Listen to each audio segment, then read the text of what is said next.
In Tales of the Jedi, we see Count Dooku as a Jedi, then as a Sith, but we don't really get to see the in-between moments between Sidious and Dooku, how Sidious approaches Dooku for the first time, gets him to join the Sith, and betray really everything he knew for many years throughout his life. We don't get to see that connection for the first time. What Dooku was thinking throughout it, how he thought about it, did he join right away? But anyways, we want to know how Dooku realized the Sith actually aligned much more with what he wanted for himself and for the galaxy. Well, good news, everybody. Today, I want to take you all through a part in the book Labyrinth of Evil, where Dooku remembers how this all went down. At least for the most part. It's kind of broad, but we do get a lot of information about really everything from Dooku's perspective here. It's really interesting, at least I think it's pretty interesting, so stick around to the end as Dooku even discusses a slight urge to betray Sidious, discusses the events on Geonosis, and there was much more that went into that, so I think it's cool. Before we read, if you leave a like on this video, you become my favorite person ever, so quick opportunity there for you. Anyways, thanks so much. Here's Count Dooku remembering his discontent with the Jedi, and then recalling his meeting with Sidious. While midichlorians determined to some degree a Jedi's ability to use the Force, other inherited characteristics also played a part, notwithstanding the Temple's best efforts to eradicate them. Having hailed from nobility and great wealth, Dooku yearned for prestige.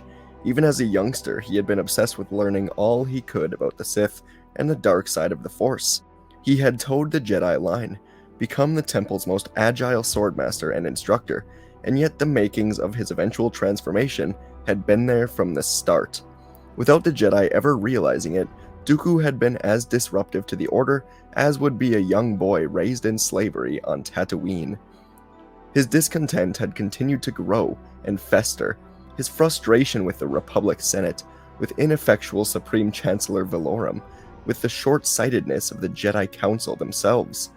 A Trade Federation blockade of Naboo, rumors of a Chosen One found on a desert world, the death of Qui-Gon Jinn at the hands of a Sith. How could the council members not see what was happening? How could they continue to claim that the dark side obscured all?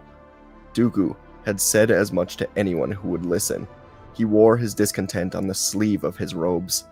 Though they hadn't enjoyed the smoothest of student-teacher relationships, Dooku and Yoda had spoken openly of all of these issues. But Yoda was living proof of a conservatism that came with extended life. Dooku's true confidant had been Master Sifo Dyas, who, while also disturbed by what was occurring, was too weak to actually take action. The Battle of Naboo had revealed that the Sith were back in the open, and that a Sith Lord was at work somewhere. The Sith Lord, the one born with the power needed to take the final step. Dooku had given thought to actually seeking him out, perhaps killing him, but even what little faith he placed in the prophecy was enough to raise doubt that the death of a Sith could halt the advance of the dark side. Another would come, and another, and as it happened, there had been no need to hunt for Sidious, for it was Sidious who had approached him. Sidious's boldness surprised Dooku at first, but it hadn't taken long for him to become fascinated by the Sith. Instead of a lightsaber duel to the death, there had been much discussion and a gradual understanding that their separate visions for how the galaxy might be rescued from depravity were not so different after all. But partnership with a Sith did not make one a Sith. As the Jedi arts had to be taught, so too did the power of the dark side, and so began his long apprenticeship. The Jedi warned that anger was the quickest path to the dark side, but anger was nothing more than raw emotion. To know the dark side, one had to be willing to rise above all morality, to throw love and compassion aside, and do whatever was necessary to bring about the vision of a world brought under control, even if that meant taking lives. Dooku was an eager student, and yet Sidious had continued to hold him at an arm's length. Perhaps he had been working with other potential replacements for his earlier apprentice, the savage Darth Maul, who in fact had been nothing more than a minion, like Asajj Ventress and General Grievous. Sidious had recognized in Dooku the makings of a true accomplice, an equal from the other camp, already trained in the Jedi arts, a master duelist, a political visionary. But he needed to gauge the depths of Dooku's commitment. One of your former confidants at the Jedi Temple has perceived the coming change, Sidious had told him. This one has contacted a group of cloners regarding the creation of an army for the Republic. The order for the army can stand, for we will be able to make use of that army someday. But Master Sidious cannot stand, for the Jedi cannot learn about the army until we are prepared to have them learn of it. Dooku had heard from Sidious, and so with the murder of Sidious, Dooku had embraced the dark side fully, and Sidious had conferred on him the title of Darth Tyrannus. His final act before leaving the Jedi Order was to erase all mentions of Kamino from the Jedi archives. Then, as Tyrannus, he had found Jango Fett on Bog 4, had instructed the Mandalorian to deliver himself to Kamino, and had arranged for payments to be made to the cloners through different routes. Then 10 years had passed. Under its new Supreme Chancellor, the Republic recovered somewhat, but grew more corrupt and beset with problems than before. As best they could, Sidious and Tyrannus helped things along. Sidious had the ability to see deep into the future, but there was always the unexpected.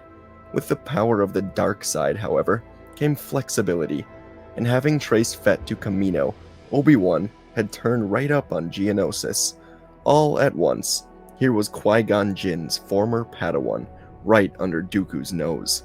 But when he had informed Sidious of Obi-Wan's presence, Sidious had only said, "Allow events to play out, Darth Tyrannus, for our plans are unfolding exactly as I have foreseen. The Force is very much with us." And now, a new wrinkle. As a result of Nute Gunray's blunder at Cato Nemodia, the Republic and the Jedi had chanced on a possible way to trace the whereabouts of Sidious and expose him. The Mechno Chair's exceptional transceiver, and others like it, had been created for Sidious by a host of beings, a few of whom were still alive, and if agents of the Republic, or the Jedi for that matter, were clever and persistent enough, they could succeed in learning more about Sidious than he would want anyone to learn. He had to be informed, Dooku thought. Or did he? For a heartbeat, Dooku hesitated, imagining the power that could be his if the Jedi found Sidious. Then he went directly to the hyperwave transmitter Sidious had given him, and he began his transmission. So that's where we're going to end today. Again, it's just kind of a broad experience of what Dooku went through with the Sith. He had first learned of the Sith, of course, we saw it in Tales of the Jedi. Everyone was doubting him, except for Dooku. He was like, yeah, that makes sense. Of course, Dooku kind of knew at the time. And then Dooku goes on, finds out Darth Sidious is who he is, and instead of fighting him, Darth Sidious convinces Dooku to join the dark side. Now, the canon Legends timeline, this book is technically Legends. It doesn't completely match up all the time, but still, it's a very good insight into exactly why and how Dooku joined. He hated where the Republic had gone. He hated the corruption, and just knew the Republic was a mess that needed to be changed forcefully in a war, the Clone Wars, like we see. So Dooku ultimately was a pawn, of course, but he thought he was supposed to be Sidious's equal, and was going to rule the galaxy with Sidious. Of course, he was just a pawn, ultimately died at the hands of the Chosen One, Sidious's true apprentice, but this is a good insight into everything Dooku thought. He wasn't evil, per se. He just wanted what was best for the Republic, and he thought that meant tear it down to build it back up with him and Sidious as rulers. Anyways, let me know what you thought of all this. Dooku should have a nice podcast, titled Dooku Discussions or something. He's got a lot to talk about. A lot of things that went out throughout his life. I want his perspective of the Clone Wars. Anyways, thanks for watching, everybody. Let me know what you thought in the comments. Leave a like. Check out yesterday's fan fiction. And check out yesterday's stream. I took a lot of Star Wars quizzes, and it was fun. Anyways, thanks for watching. I'll see you in the next video.